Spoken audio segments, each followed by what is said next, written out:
નમસ્કાર મિત્રો, તો તમારું સ્વાગત છે મારી આ હવામાન માહિતી આપતી યુટ્યુબ ચેનલ ઉપર. હું છું તમારો મિત્ર રાકેશ મોઢવાડિયા.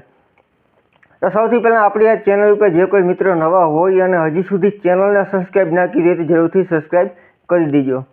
તો આપણે ગુજરાતમાં હવે વરસાદનો રાઉન્ડ છે તે ચાલુ થઈ ગયો છે. આજે સવારથી જ આપણે જે વિસ્તારમાં વરસાદની ખૂબ જ ખાધ હતી તે વિસ્તારોમાં આપણે વરસાદ સારો એવો વરસી રહ્યો છે. જેમાં ઉત્તર ગુજરાત હોય કે પછી કચ્છના અમુક ભાગો હોય ત્યાંથી આપણે વરસાદને વાવર છે તે મળી રહ્યા છે.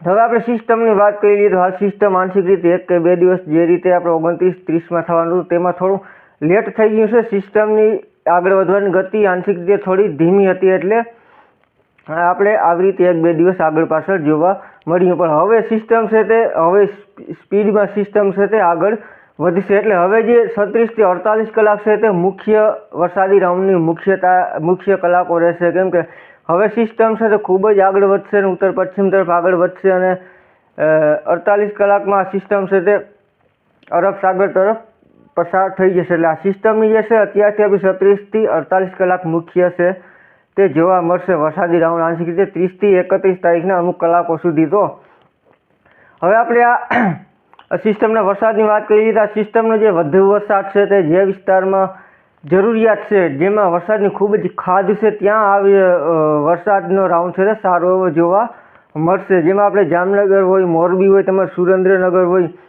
આ સૌરાષ્ટ્રમાં પણ આ ભાગમાં વરસાદની ખાધ છે, તો આમાં પણ સારો એવો વરસાદ વરસી જાય તેવી શક્યતાઓ અત્યારે આ સિસ્ટમ અનુસંધાને લાગી રહી છે. એટલે હાલ આપણે જે વરસાદમાં જરૂર છે તે મિત્રો માટે ખાસ એક સારા રાહતના સમાચાર છે કે ત્યાં આપણે વરસાદી રાઉન્ડ છે તે ચાલુ થઈ ગયો છે અને ધારણા મુજબ જ સારો એવો વરસાદ પણ જોવા મળી રહ્યો છે.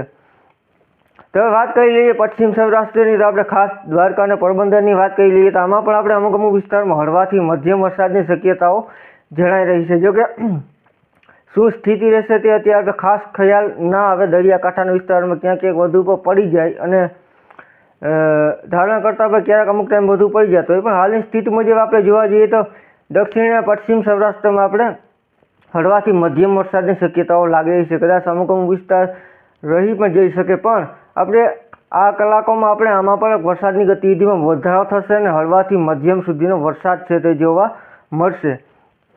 હવે વાત કરી લઈએ આગળની. તો આપણે આગળ જે વરસાદની રાઉન્ડનું કહેલું હતું 1-2 તારીખ બાદ, તો તે રાઉન્ડની શક્યતાઓ પણ અત્યારે આપણે લાગી રહી છે કે કદાચ 4-5 તારીખ આજુબાજુ આ વરસાદનો રાઉન્ડ છે તે જોવા મળશે. પણ આ વરસાદના રાઉન્ડમાં વિસ્તાર બાબત હજુ પણ ફિક્સ નથી. જો કે ઉત્તર ગુજરાત અને કચ્છના ભાગો, મધ્ય ગુજરાતના ભાગોમાં આ વરસાદનો રાઉન્ડ છે તે વરસાદનો રાઉન્ડનો લાભ મળશે જ. પણ સૌરાષ્ટ્રના બીજા ભાગોમાં શું સ્થિતિ રહેશે તે હજુ પણ 1 કે 2 દિવસ બાદ આપણે ખ્યાલ આવશે એટલે જાણ કરશું.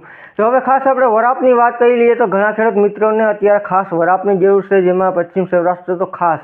તો આમાં આપણે વરાપની હવે વાત કરી લઈએ તો 6 તારીખ બાદ ગુજરાતમાં વરાપ છે તે જોવા મળશે. ખાસ કરી વરસાદની ગતિવિધિમાં મોટો ઘટાડો આવશે અને જે ચોમાસું ધરી છે તે હિમાલય તરફ પ્રયાણ કરશે. એટલે આંશિક રીતે આપણે એક આશા રાખી રહ્યા છે કે 6 તારીખ બાદ આપણે એક વરાપનો ગેપ છે તે જોવા મળશે. ક્યાં સુધી વરાપ રહેશે તે આપણે આગળ સમય આવશે તેમ નિશ્ચિત કરતા રહીશું. પણ આપણે આંશિક રીતે હવે વરાપ છે તે દેખાઈ રહી છે કે 6 તારીખ બાદ આપણે વરાપ છે તે જોવા મળશે. તો ફરી મળીશું નવી અપડેટમાં. ત્યાં સુધી રજા આપશો. આભાર.